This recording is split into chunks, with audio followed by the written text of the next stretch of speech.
Hi everyone, it's me Arden Lee, and in today's video I want to talk a little bit about conflict and conflict resolution and how the things that come up for us that feel sometimes like the obstacles in our path are actually our key to our next level of growth and our next level of understanding and intimacy.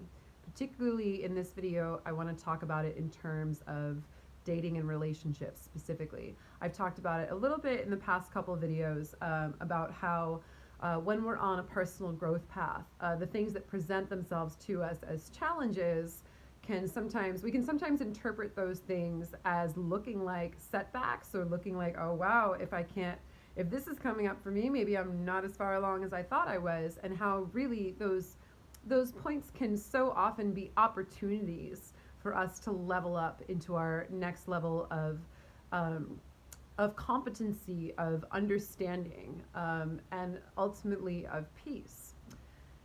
And I want to talk about this in terms of relationships because I've seen a lot in the area of dating and romance where we feel sometimes like we're not allowed to make mistakes, or that our partner isn't allowed to make mistakes, and that we'll get into this sort of binary of idealizing someone, and we will have a few good weeks or months or however long of conflict-free dating, right? Because sometimes it takes a while for us to find those spots where we rub up against one another and where we produce friction.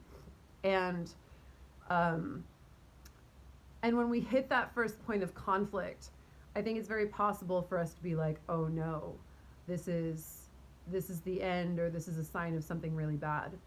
And that's because a lot of us in the past have triggers around conflict naturally.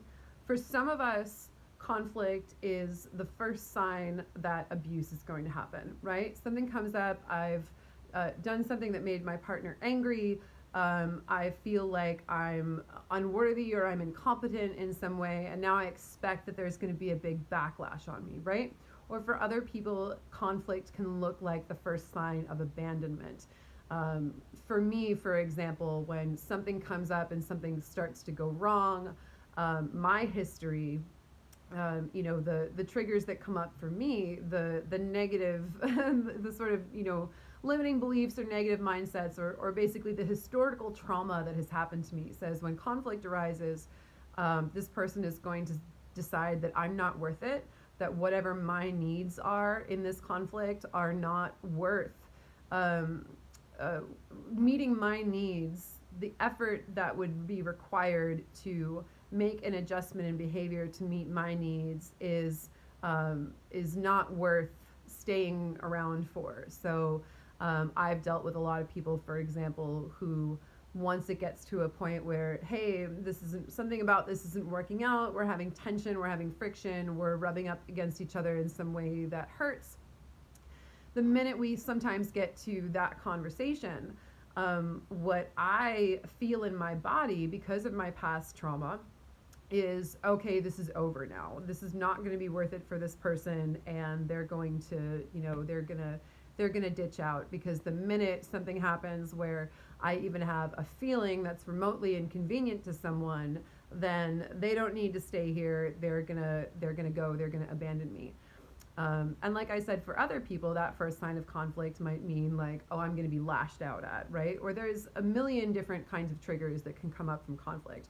All of us have experienced conflict in ways in our pasts that have been scary, that have felt threatening to us. And so sometimes we can get into this model where and you see this a lot with people who are like, oh, this person's the one, and then something goes wrong and they're like, no, they weren't the one, right? This person must be the one. And really what this is people who run at the first sign of conflict, who assume the worst, right? Maybe either they run or maybe they assume the worst, and by assuming the worst, they create that self-fulfilling prophecy where a relationship does end up falling apart because they're not giving it a chance to navigate that tension, to navigate that friction.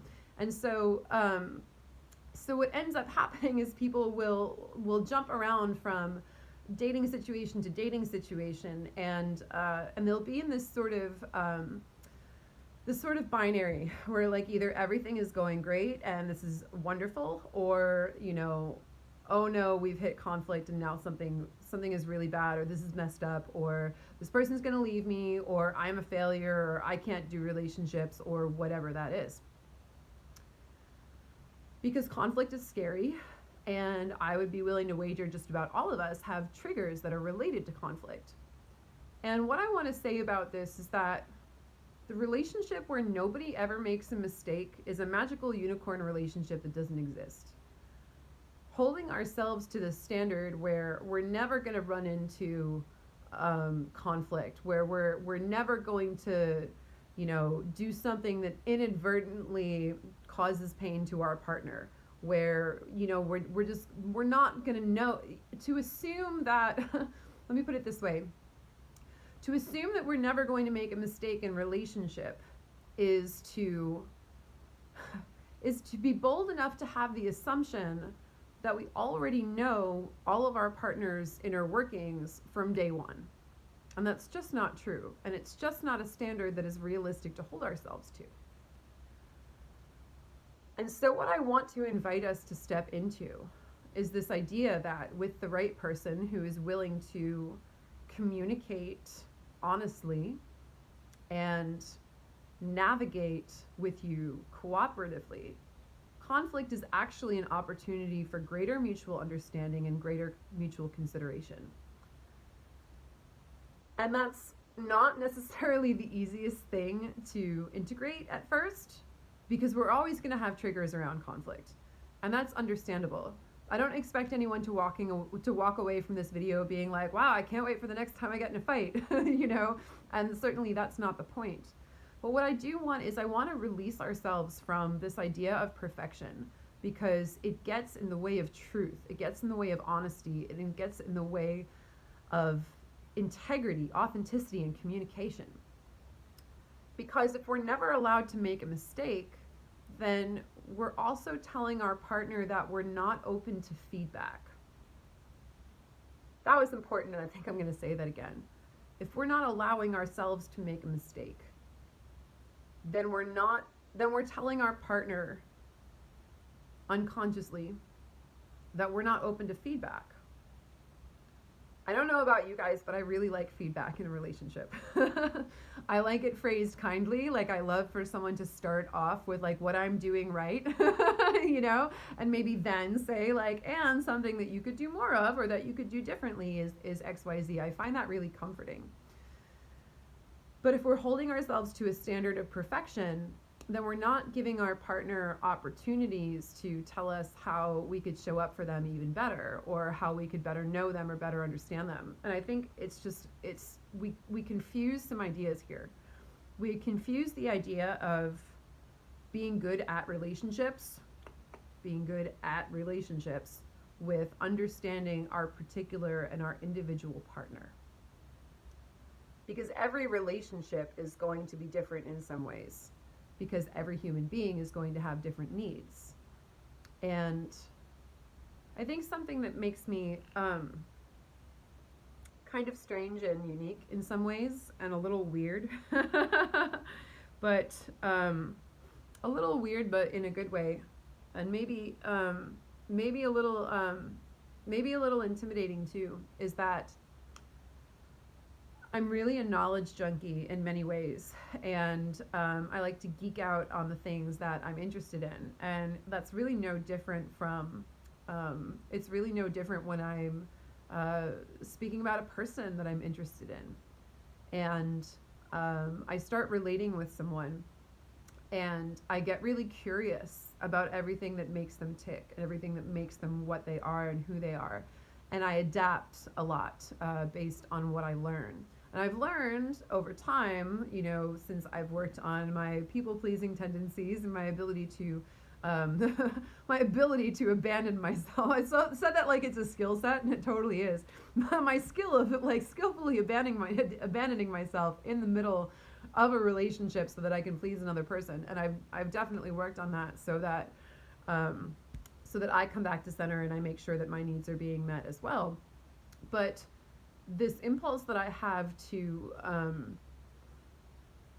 understand someone and to not let my own ego of thinking that I know everything about relationships get in the way of my curiosity. I think that's important, that we don't let our performance anxiety about how well we do relationships get in the way of our curiosity about another person.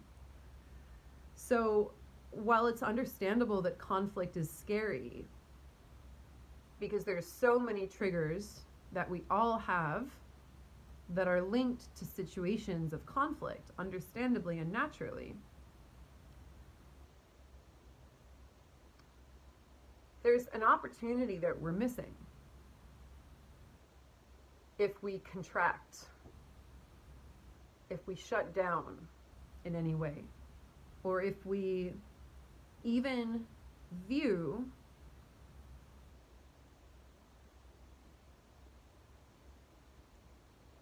a conflict arising as somehow a reflection of our performance in relationship. Because what it really is it's an opportunity to learn. And being able to stay grounded, even when you're getting triggered by the fact that there's a conflict happening. And for hopefully both partners to be able to communicate honestly and maturely and listen to one another about what's needed in the situation.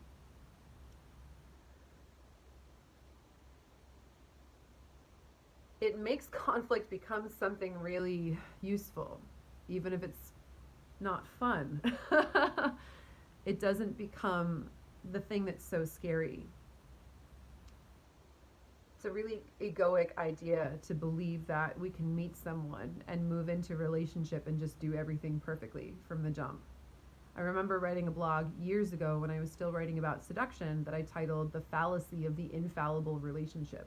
And that it's not about never making a mistake. It's about when we have a moment of conflict or hurt feelings or something that has gone awry in some way, can we decrease our turnaround time to come back into intimacy, right? Can we name what's happening? Can we sit down with it? And can we unpack it in order to understand it and find a solution? Can we move forward in that way? What do we think that we're gonna meet someone and that's just never gonna come up? You know, do we really think that we can know another person and everything that makes them happy, makes them sad, turns them on, turns them off, triggers them from the very get-go? The more we think that we can, the more we actually can't, because our assumptions are going to get in the way of the truth that can be revealed when those moments of friction or tension happen. I remember there was a young woman who I was sort of giving some informal advice to a couple years ago. She was talking about her relationship, and she said that every time her partner did something that upset her, he would apologize. But it would be this really quick apology, this really sorry, and then want to move on. And she'd be like, no, I don't think you heard me. And what I saw happening in that scenario, as far as I could tell, was I was like, here is a person who really does not want to hurt you. Unfortunately, he wants so badly not to hurt you that he's unwilling to examine the places where he actually is hurting you. So he's like, sorry, and shoving it aside, and then kind of moving on, pretending it didn't happen, not absorbing or integrating the information that you're giving him. And she was like, yeah, that does sound about right, actually. If we can accept within ourselves the fact that we probably will hurt our partners at some point, We'll anger them. We'll do things that make them sad. We will do things that remind them of their parents. We will do things that remind them of their exes. We will, whatever that is. And then it's not that we objectively made a mistake in relationship. It's just that we're two different human beings coming together with two different histories, two different sets of traumas, two different sets of triggers. And we're not always going to get everything right. There is no right, really, because everyone is different. And the thing that I might have done with my ex, who maybe loved when I did ABC, wouldn't work with a new partner who prefers DEF, right? It is whatever it is. But the important thing is that we continue to communicate and navigate around it. And the more we think that we have to perform perfectly, the more we close ourselves off to the opportunity to learn what it is that our partner actually needs and wants from us.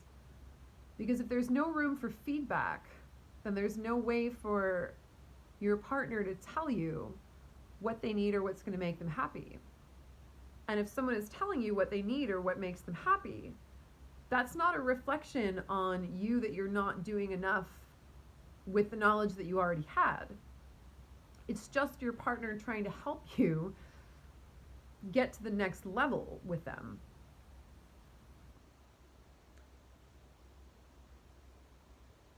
My love for feedback kept me in the BDSM scene for a long time, because I knew that there was a structure built into the relationship where if I'm the submissive and my partner is the dominant, if there's something that you want me to do that I'm not doing, then we know that it's on you to tell me what to do, and it's on me just to obey. It's pretty funny, actually, how much my love of feedback kept me in those kinds of relationships for a long time. And there's times that I miss the clarity of those kinds of negotiations. Because in a lot of regular vanilla relationships, you know, it's just supposed to be magical. You're just supposed to understand. And I've probably covered a lot of my bases in that because I overthink a lot of things anyway. But this idea that we're already supposed to understand robs us of the opportunity to get to know our partner as an individual. I think that's important for us to remember. So if you're saying you're not allowed to make any mistakes, by the way, you're also saying your partner's not allowed to make any mistakes, which is also kind of a shitty thing to say to yourself and to your partner, right? By example. But also, if you're saying you're not allowed to make any mistakes, it makes your partner feel that they're hurting you for giving you feedback. So I think that's an important thing to think about. Where can we be kinder to ourselves and not expect that we're going to know everything? How can we separate this idea of knowing how to do relationships from knowing how to relate to a specific person? I could have multiple relationships, and the way that I show up in those relationships is going to be different based on who I'm showing up for. And that's important because part of intimacy is that we want to be known as individuals. Not allowing ourselves or our partners to make mistakes in relationships is also to say that we don't want to be known as individuals. And so we miss a lot of opportunity that way. And the more we can navigate conflict with calm, with divesting conflict from its usually accompanying triggers and start to see it as more of an opportunity, or at the very least, a safe space to untangle things, even if it's not pleasant. I understand. I think the more we're going to step into how to model healthy relationships. Isn't that the irony? That it's admitting that we don't know what we don't know that makes us truly wise. I think that's the same in, I think that's the same in all areas. So I think that's an important paradigm to consider. Wanted to put that out there. Thank you guys for watching. I hope this was helpful, and I will see you next time.